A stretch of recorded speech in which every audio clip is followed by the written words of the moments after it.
Viewing life from a hearse, it could be worse. Laugh, think, and cry with the country undertaker.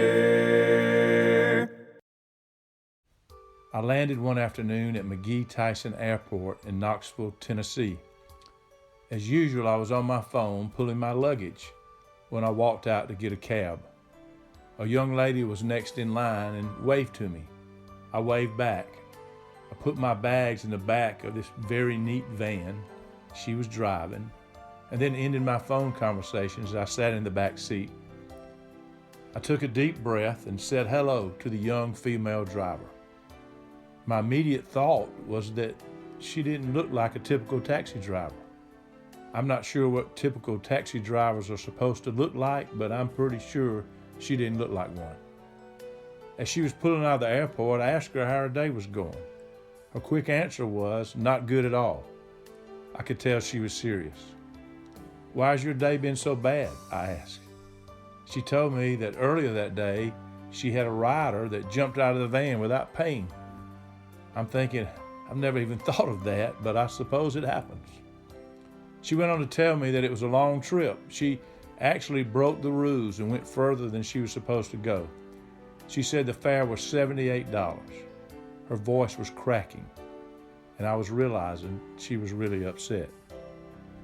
I asked her if she owned the cab. She told me she did not, but the lady that owned the cab was very good to her. She said the owner drives the cab 4 days a week, and she drives it 3 days a week. I was fully engaged in the conversation by now and asked her how she got paid. She explained that the owner pays for all the gas, and she as a driver gets half the fares. She said it's a great deal. She went on to tell me that she had to call in when she had a trip. She wasn't crying, but she was trying not to as she continued to drive me toward the downtown hotel.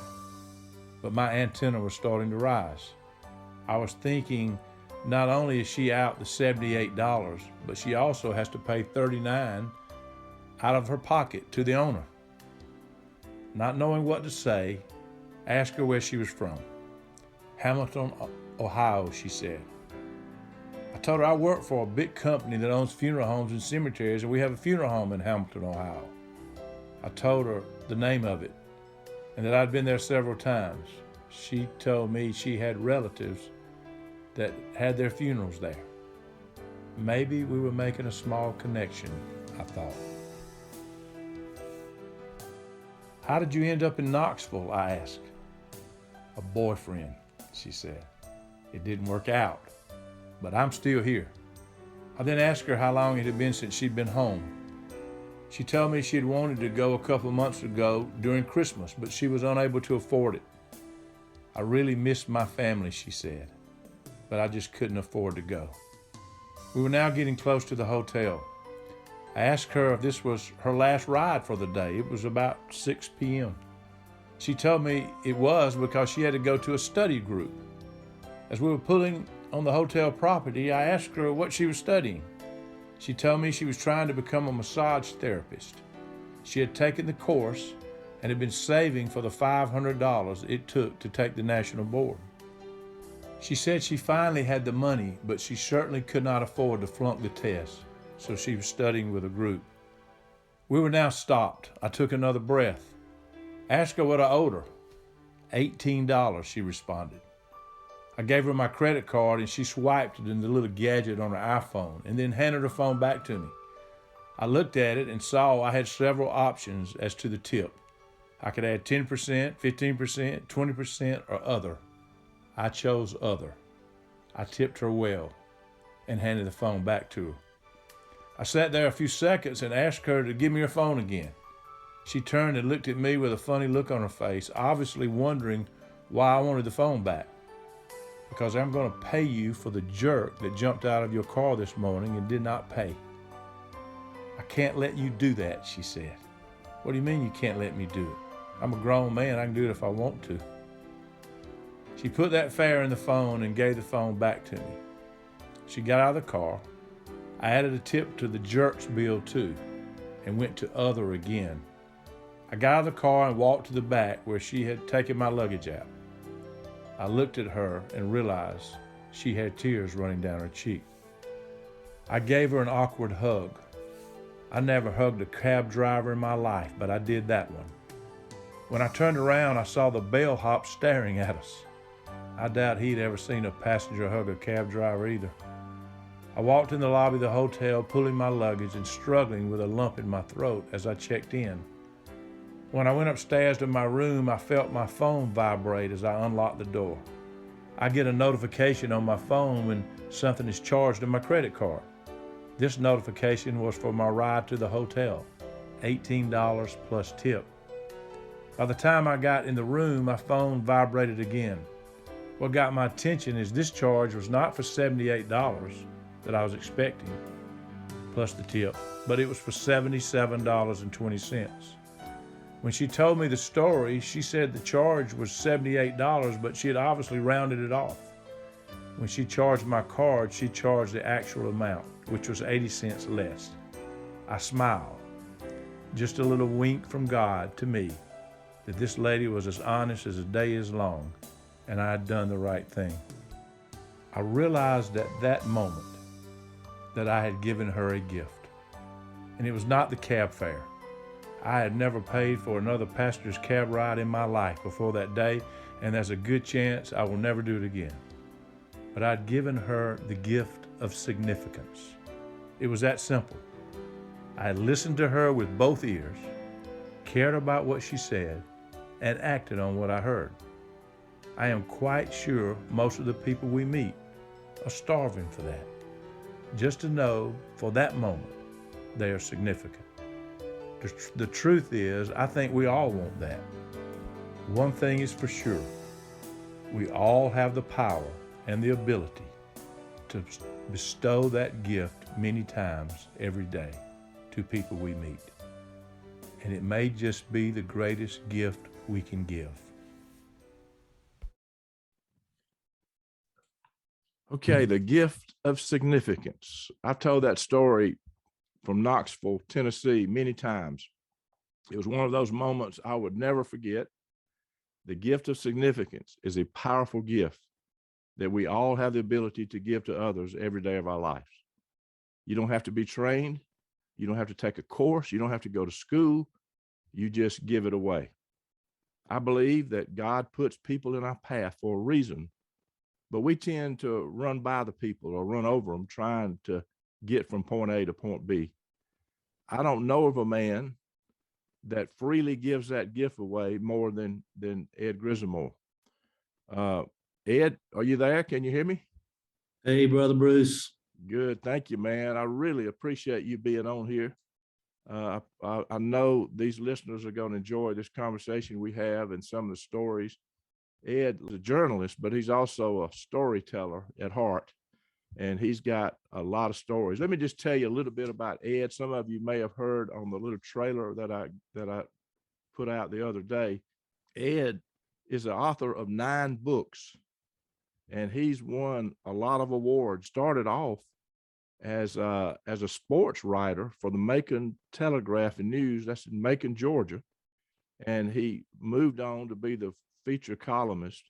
He's won awards, the Georgia Press Awards for Best Serious Column, Best Humor Column, Best Feature Writing, Sports Writing, and Religion Writing. In 2012, he was named Georgia Author of the Year in the Essays category.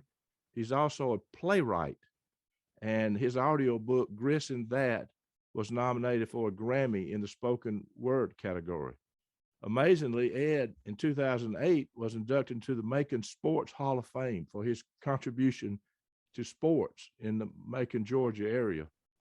Ed was also the recipient in 2010 of the Will Rogers Humanitarian Award, presented by the National Society of Newspaper Columnists.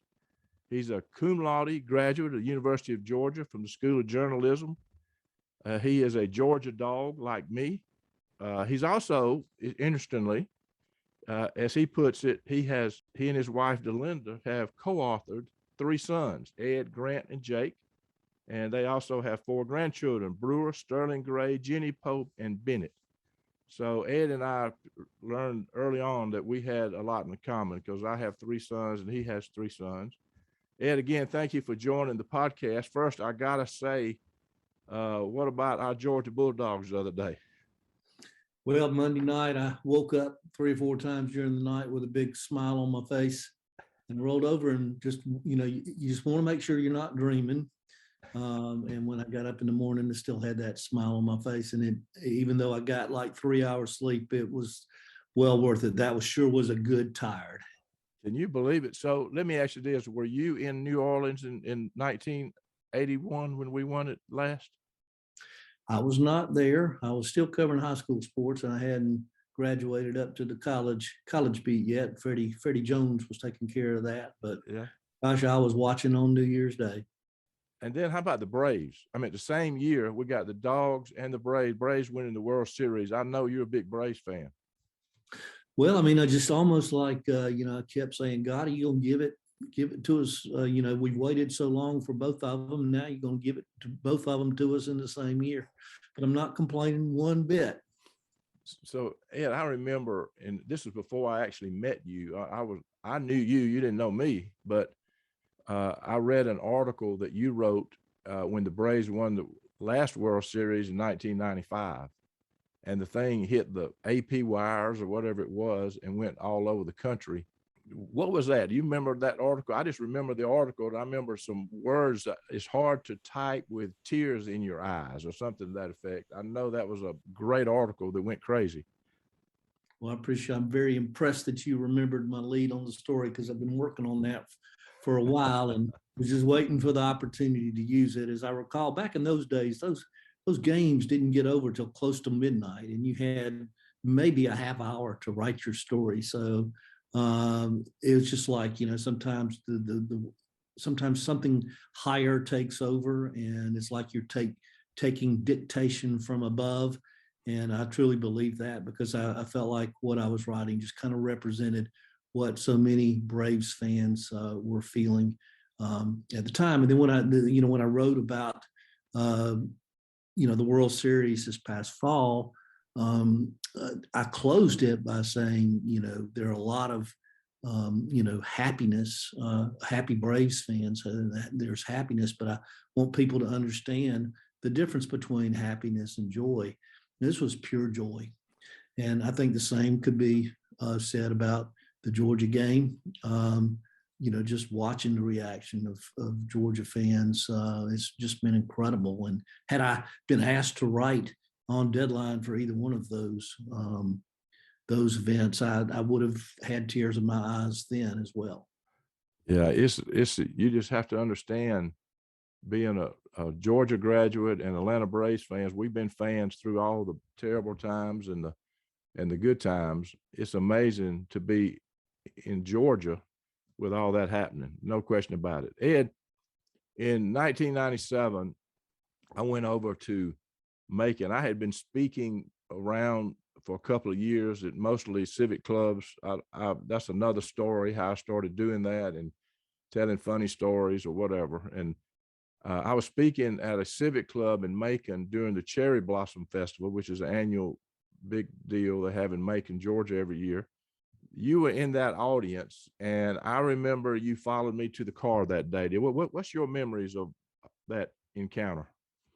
Oh, I remember that day well. It was the Macon Lions Club, and I was really, really impressed with your speech and what you had to say. And so I just chased you down in the parking lot and introduced myself and said I'd love to do a story on you. And you had a big grin on your face, and you said, "Come on over to Reynolds." And so I did, and I recall just as you do, sitting on the front porch at the funeral home there, and not only interviewing you, but we had a lot in common. I've always felt like we were like kindred spirits, and you're a couple of years older than I am, but we really share so much in common. We both had great parents, and we were raised right. Our value system. We both had 3 sons. You've got more grandchildren than I do, but I'm working on that. But just the whole approach to life, and we have helped each other. It wasn't a matter of just me helping you that day by writing a story that appeared on the front page of the paper. You've helped me multiple times. Whenever I felt like I needed to call on you, I called on you, and you were there to help. Well, I'll tell you what I remember about that day when you posted that article. And I remember I was nervous because I was in the funeral business currently in a small town. And I was worried that people would take my funny stories the wrong way, or you would write something that slanted it the wrong way. If you remember, I brought that up to you, but you didn't, and you did it in a very positive way. And I think it was the front page of the paper. If not, it was a big article in the paper. What happened is I started getting speaking invitations that I couldn't even handle. I mean, they were coming right and left, and it really launched my career. And you're right, as time went on, sometimes I would be somewhere where I couldn't speak. You would speak for me. I think I may have spoken for you a few times. I know you on the speaking circuit, have been on the speaking circuit as well, and we've covered for each other. But what? Well, I have a funny story to tell about that.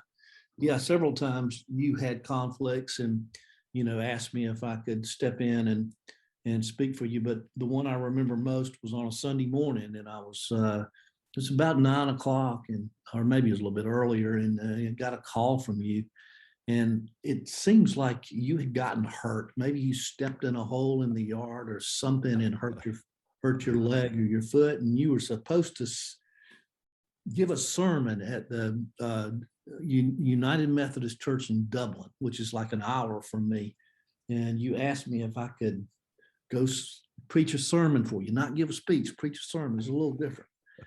And I said, well, I looked at my watch and I said, well, I'll try.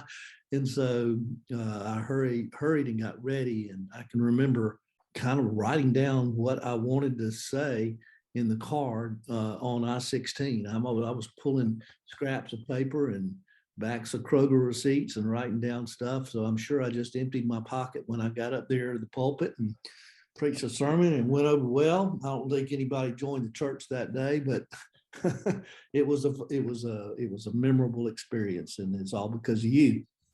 Well, I used to have a buddy that was a preacher. The reason I think I started doing that is he was a big coon hunter. And he called me several times at like 6 o'clock on Sunday morning saying, can you go preach at my church today? I'm still coon hunting. I can't get back. So I've done the same. Yeah, that's amazing. But as I look back on that, and especially in light of the story I told at the beginning of this podcast, you gave me the gift of significance. You listened to what I said. He was this writer who I have been knowing for years. You didn't know me, but I read your words every morning of my life. And for you to come up to me and say, I would like to do a column on you, was very significant for me. And I didn't know, I was surprised. And so I just think of, there's no telling how many people you have given that gift to over the years. So when I started talking about Ed earlier, and I'm not sure I said this, but he has written thousands of articles. Ed, I don't know how you find these people, but you write about people, place. Sometimes it's funny, sometimes it's heartwarming, sometimes it stirs your heart. You do all the emotions. How do you find these people out? How do you go about connecting with all these folks you write about? Well, sometimes I find them and sometimes they find me. When I took over for Bill Boyd in 1998 writing columns, I went from a sports writing career into the local state columnist, and I was writing 4 columns a week. And there's not too many people in the country that do that. We're doing that at the time. And, there was a little bit of a challenge there. Of how in the world am I going to come up with something to write about every other day of the week? And I think what helped me, Bruce, was, I kind of fell back on my sports writing career because I'd been a sports writer for almost 20 years. And, when you write sports, particularly local sports, I was going into these small towns and communities all over Middle and South Georgia, covering high schools, and was making contacts, meeting people, making friends, some of them lifelong friends. And, it served me well, when I got into my role as a columnist, because I knew people in these towns and they started, sending ideas my way. And I also remember Bill Boyd pulling me to the side when I took over and asked me how much public speaking had I done. And I had taken one public speaking class in college. And when I was a sports writer, I would get asked to speak at the occasional booster club meeting, touchdown club meeting, as sports awards banquet. I mean, I had some experience, but not a lot. And he said, well, get ready because everybody is going to start asking you to come speak. And it was true. I mean, church senior groups and civic clubs and book clubs, history clubs, garden clubs, they all came calling and they wanted me to come and speak to their group. And what an excellent way to meet more people and also, just spread the message, became a little bit more well known and people, there was that personal contact. I mean, they could read me in the paper, but if I came and spoke to their group, then they got to meet me in person and shake my hand. And I'd go speak somewhere and I'd have little ladies coming up to me afterwards and they would have something written down on a napkin and they would say, you need to go talk to this person. They've got an interesting story to tell. So it just worked in wonderful ways. And I remember one time that you came over to meet and write an article about my friend Hazel Lane. I think she invited Chuck Bird, a lifelong friend of mine, and me to come join you at lunch. You were going to come eat lunch and get some information on her. I've never laughed so hard in my life that day when we were eating lunch, and boy, did we eat that day. Do you remember that? I remember you kept saying, "Oh, I'm hurting, Miss Hazel. I'm hurting," and I don't really think I'd ever heard that expression, at the dinner table. But it was just what an amazing lady. And I still think about her that she had grown. She had lost her fingers, and her hands were severely damaged in a fire when she was a child, and she had just not let that stop her at all. She had gone through life and done all these amazing things. So she could sew, and as I recall, she even made a hole in one on the golf course. So she was quite remarkable. And I think there were many stories, Bruce, that you gave me out of Taylor County as a result of knowing you. And I think that was probably the first one. And later, you led me to the Shake and Bake twins, and I had written about them and Norman Carter, Coach Norman Carter, and his golden rule, and of course his legendary winning streak with the Taylor County High School girls basketball team, and then others, Reverend Halo the Great. What an interesting story that turned out to be. Yeah.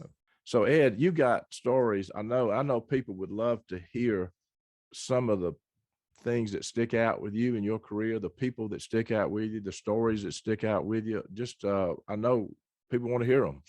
Well, when Bill Boyd, of course, was I followed in his footsteps, and he gave me a lot of great advice. And his thing was always to write about ordinary people doing extraordinary things. Not the president of the bank or the guy that robs the bank, but the person who goes to the bank every day, like me and you, and makes deposits and withdrawals, just people who get up every morning and go out and make a difference in the world. And, that had a huge influence on me, not looking to write about celebrities or famous people, although I have a little framed photograph on my desk that shows a pea pod. And in the middle of this pea pod is a pearl, and it says, look for the extraordinary in the ordinary. And I'd sit down with everyday people and listen to them, tell their stories. And I remember one right off the bat of a man named Oscar, And he was just a simple man who for 50 years drove a produce truck in Macon. And he worked for a local produce company that they were a supplier for the local restaurants and schools. And I can remember arriving, like I said, his name was Oscar. I can remember arriving and going to the office there, and his boss was there, and he just was kind of shaking his head. And he says, "I don't know why you're doing a story on Oscar." And I said, "He's just, he's just an ordinary guy, who works here." And I said, "Well, I think he has a story to tell, and I'm going to sit down with him and I'm going to see if he'll tell it to me." What I did, just what a sweet soul this man was. He got up at, he went to bed at 8 o'clock every night. He got up at 2:45 in the morning. At 4 o'clock, he was out driving this truck around, making deliveries to restaurants and schools and singing hymns the whole way. And it was just like, I think back now, would his story ever have been told if I hadn't told it? And it meant so much to him. You talk about significance. He was recognized for what he did. There was value to what he did. He was worthy. I think the world is full of what I call invisible people, that are just out there, and sometimes they're stuck in jobs that they don't get a lot of attention. Everything from, the groundskeeper at the ballpark to, to barbers, to the lady who has perfect attendance at Sunday school for 40 years. I mean, these are the people that I have always sought. And to be honest with you, a lot of them, when you get there, they've never been interviewed in their life. Okay. And they are nervous. They are intimidated that you're there. I've had a countless numbers of them sit across the table from me and said, "I don't know why you're here. I don't really have a story to tell." And I think through experience and just, communicating with people and just sitting down and just carry on a conversation like you're sitting on the front porch. Right. And have them tell their story. And after it's over, they go, "Wow, I really do have an interesting story to tell." So I love it. Ed, the other side to that is that these people that don't think they count for much also impact you because you sought them out and they changed you. Am I right? They motivated you. They inspired you to be a better person because you know them. Well, I learned something from everybody that I interviewed. And some of them have gone on to greater glory, but I still think about them. I can remember returning from a vacation one summer and got back to the office, and of course I'd been out for a week and I was a little bit rusty, and I had a column due the next day and I didn't know what I was going to write about. The ultimate writer's block. Don't have an idea. Coming back, starting cold again, and so I was reading through the paper, and there was I went to the obituary section, and I always read the obituaries. And there was a man named Jimmy Barnes, and his was a really, really short obituary, which kind of caught my eye. In fact, I went back and counted the words, and there were only 32 words in this obituary. And the saddest of all those words were, "He has no survivors." Mm-hmm. So I called, you being in the funeral home business, I'm sure you did many, many paupers' funerals over the years. And I had never been to one. And so I called the funeral home to find out if it was indeed a pauper's funeral. And he said, yes, it was. And I said, do you mind if I attend? And an hour later, I found myself in a hot, dusty cemetery in South Macon, attending the funeral for a man I never knew.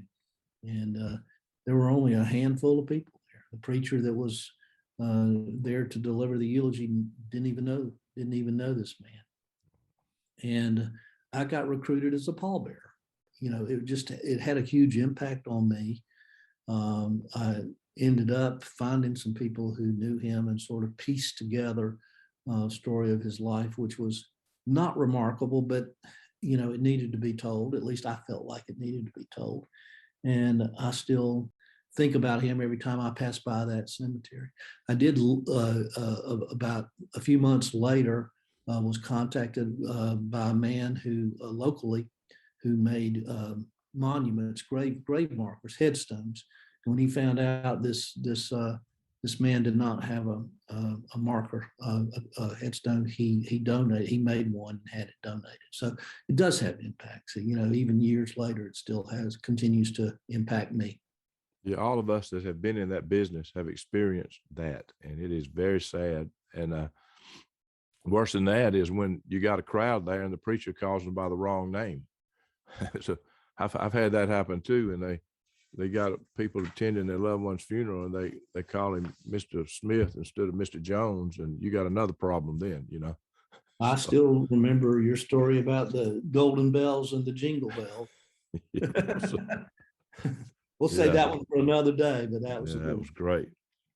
Uh, Well, I I, mean, talk about fun, you know, I always, and, you know, kind of got this from you. I mean, because you're a humorist, and, you know, I do believe in laughter, and that it's good for you.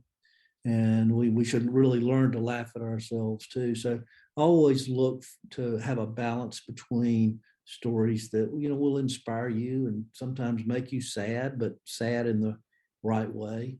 Um, and stories that are funny. And I can remember a man from Americas called me one time, and he was one of those people who had a story, but he wasn't really sure he had a story. So he called me up and he said, I think I've got an interesting hobby. And I said, what's that? He said, I collect 8-track tapes. And I said, well, how many do you have? And he said, almost 8,000.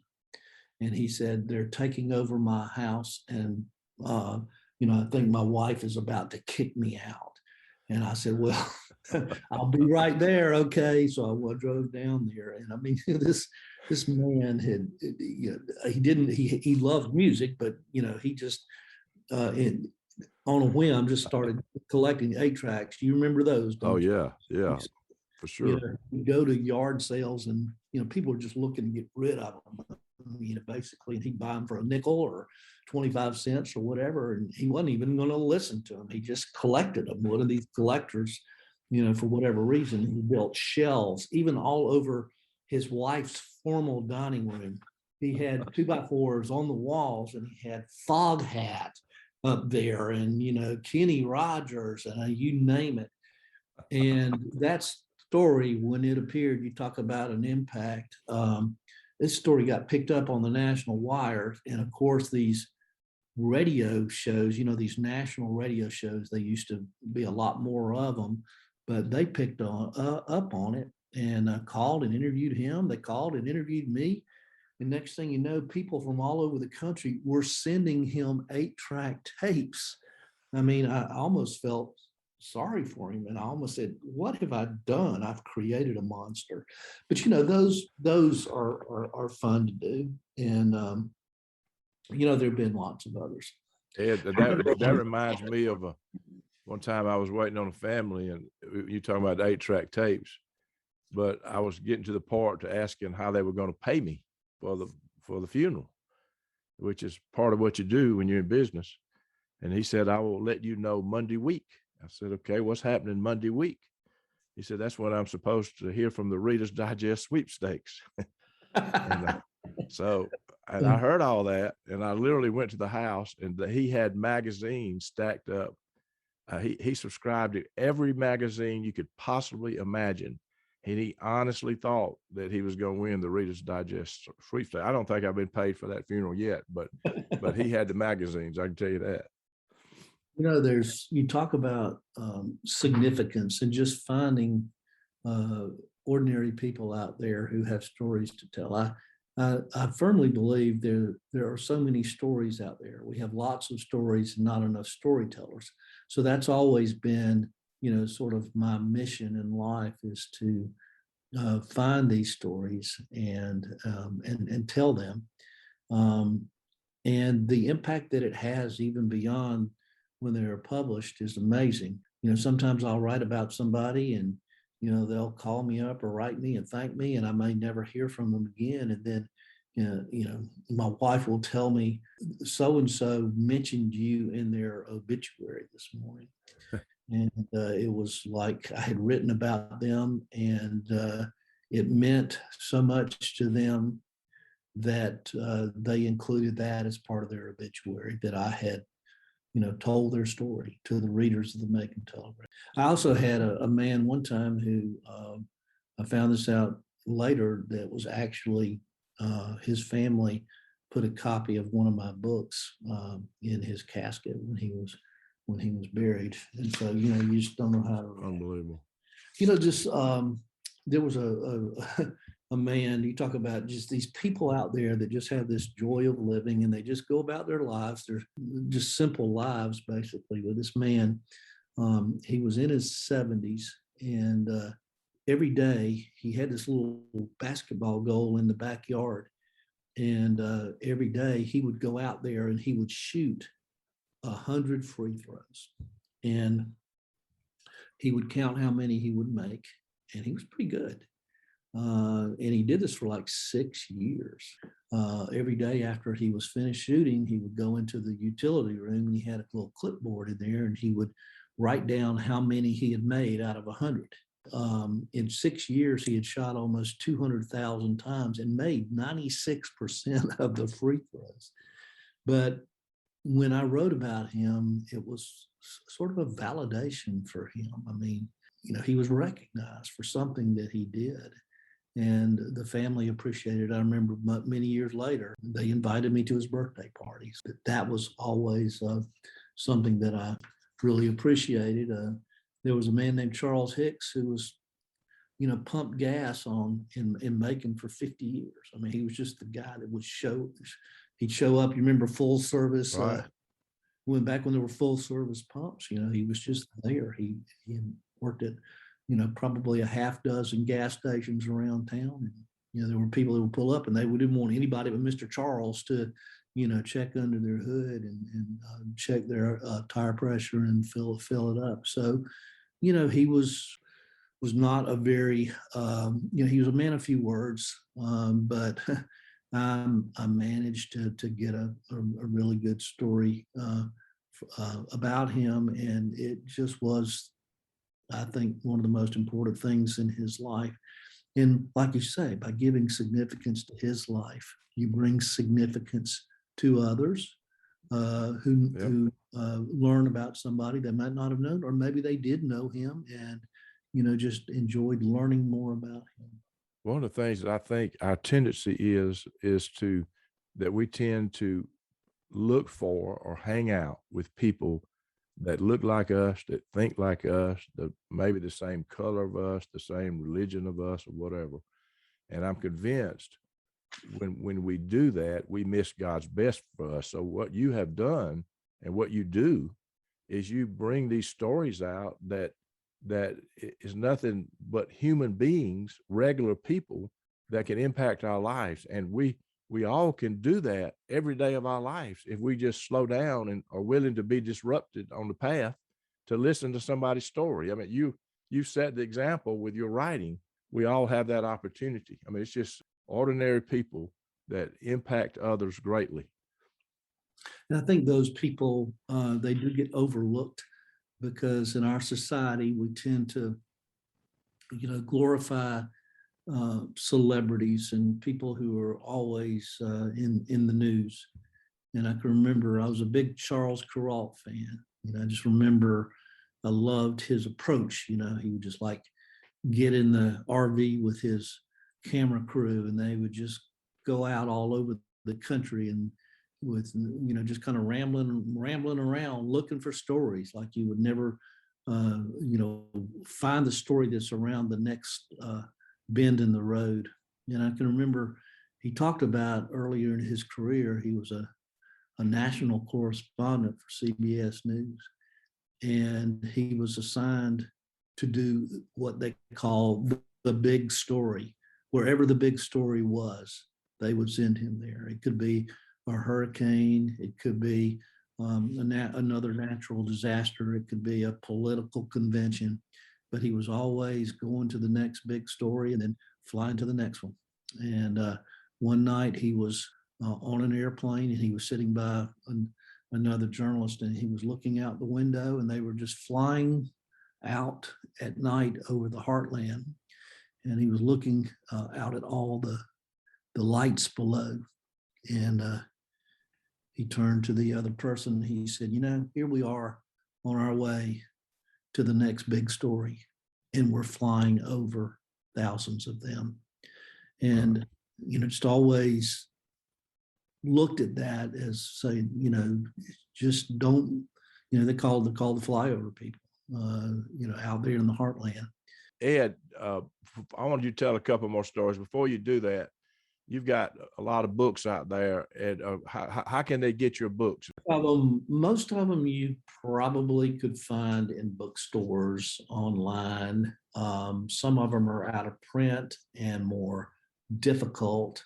One of the reasons I'd always dreamed about writing a book, and I guess my fear was always that I would walk into a bookstore, and what's the first thing that you see when you go in a bookstore? It's like the bargain book table, right? And that's Right. where books go to die, and they're like $1. And Right. so I would go in and I would see famous authors that were on the bargain book table, and that kind of intimidated me, and it was like fear of failure. But fortunately, I had some people who encouraged me to jump in with both feet, and I did, and I really enjoyed the time that I was really writing a book every couple of years. And I haven't written one in 8 years. I hadn't published one in 8 years. But 2 years ago, I started writing my autobiography. So I'm still Awesome. working on that. And then I've written a children's book. I've finished it. I'm just in the process of getting it illustrated, whether I learn to draw or I get somebody to draw for me. But I'm hoping to have that out in the fall. So I'm still going to continue to write. There are a number of books that I have written, like the Durwood Fincher book, the New Way book, the Billy Henderson book. Those sell constantly. I mean, Right. there's constantly a demand for them. I've written several collections of columns, and those are a little bit more difficult. The earlier books are a little bit more difficult to find because, like I said, a couple of them are out of print. But that's okay. Yeah. Didn't expect the shelf life to be forever. You were the one that encouraged me to write the book. You certainly were one of them. And I had the little book I wrote, View from a Hearse, Lighten Up. And you actually wrote the foreword to that book, if you remember. And I think my son took the photo. He did. We've been connected a lot. I piggybacked on you, I can tell you that. And I know you've got a heck of a lot of talent, and I know you got a heck of a lot of heart for what you do. You're gifted to do what you do, and bringing these stories out changes lives. So give us a couple more. We're getting towards the end of it. I know people would like to hear a couple more stories of people you met or written about. What else you got? Well, there's a man here in town, David Duncan. Actually, it's a couple here in Macon, David and Shirley Duncan. I've done many stories on them over the years. But David is a double amputee, and he had lost both legs, just a variety of health problems. And he's just one of these people who never throws a pity party. He's very involved in his ministry. He's just a remarkable guy, and he and his wife have started something in Macon out at Lake Wildwood called the Hot Dog Club. And there's basically kids in the neighborhood come every Friday night. And it started out, they would serve them some hot dogs. And now they rarely have hot dogs. But they provide these children, the neighborhood, who have needs, as far as clothing and school supplies and those kinds of things. They provide them with what they need, and it's just grown and grown and grown. And there's just a wonderful family, and the kind of story that brings a smile to your face. There's a gentleman down in Fort Valley, and I know you went to Fort Valley High School. Is that correct? There's a Yep. guy down in Fort Valley, Peach County, Tim Wilson. Yep. I know Tim. Tim, I mean, he hadn't missed a high school football game. I call him the greatest high school football fan in America. So I don't think anyone, Tim graduated from Peach County High School in 1980. So, I mean, he's got to be in his early 60s. And he hasn't missed a football game since he was 12 years old. I mean, just think about the dedication. I've done multiple stories on Tim over the years. There was a man named Mr. Bill Merriweather, and he was a local photographer in Macon. I remember him. And, yeah, he took everybody's school class picture. He had a photography studio down on Cotton Avenue, and he took a lot of families' Christmas cards. And I remember one year he would have people coming in to pick up their photographs, and he would always tell them, Merry Christmas. Even after Christmas was over, out of habit, he would just like tell people Merry Christmas. And then he realized, hey, his last name, Merriweather, was like Mary. And so he just started, for every time he greeted someone, it didn't matter if it was May or September or whatever, it was always Merry Christmas. And he became Merry Christmas, Merriweather. You would call his house and he would answer the phone, Merry Christmas. It'd be the middle of July. And he would go down to the S&S cafeteria, and everybody that he would see, instead of hello, how you doing, it was always Merry Christmas. And what he was doing was trying to promote the spirit of Christmas. And I think that's something we all should aspire to. His son and his wife, they named one of their daughters Merry Christmas, Merriweather, in honor of him. So that's another one that comes to mind. Well, Ed, I want to tell you, as somebody that's known you for 25 years, but have read your stuff a lot longer than that, you have made our world a better place by telling your stories, finding the people that you write about. We get so bogged down. The country is so split. Nobody gets along, never ever lived in a divided country more than we have in many, many levels. But your stories are for everyone. They cause us to stop and smell the roses, to think about what's important. And I want to encourage everybody here that you don't, as I've said at the beginning, you don't have to be an author or a journalist to give the gift of significance away every day of life. Sometimes it may be that you just call somebody by their name, that just doing that, you make somebody significant. You may stop to just hear their story. You're not going to write about it, but you're giving them significance when you just listen to the story.